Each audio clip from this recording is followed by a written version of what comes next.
Hello everyone, অনেকদিন পরে একটা ব্লগ নিয়ে চলে এলাম।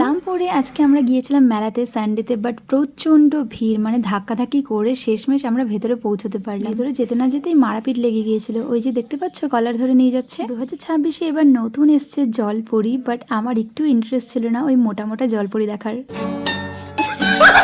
আর সব থেকে বেশি ইন্টারেস্টিং এই ছোটদের রাইডগুলো, কি মজার না। ছোটবেলায় কিন্তু আমি সব কটাতে উঠেছি। একদম লাস্ট লাইনে চলে গেলাম পয়সা নষ্ট করতে। আর নয়তো কি বলতো, 50 টাকায় মাত্র 10টা গুলি, মানা যায়। বাট যাই বলো না কেন, খুব মজা হয়েছিল। আচ্ছা, এই অবধি তাও না হয় ঠিক ছিল। জানো কি দেখেছি?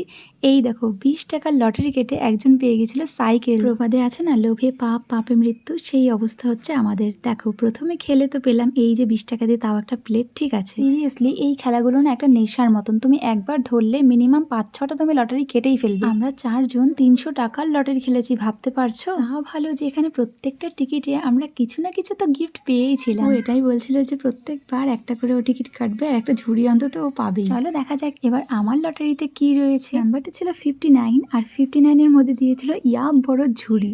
মানে এত ঝুড়ি নিয়ে আমরা করবোটা কি? যাই হোক, অনেক লস হয়ে গেল আমাদের। মানে 300 টাকায় মাত্র এই কটা জিনিস, আমাদের সবার খুবই হাসি পাচ্ছিল। হালকা কিছু খেয়ে নিয়ে আমরা লম্বা লাইনে দাঁড়িয়ে পড়েছি। কেন জানো?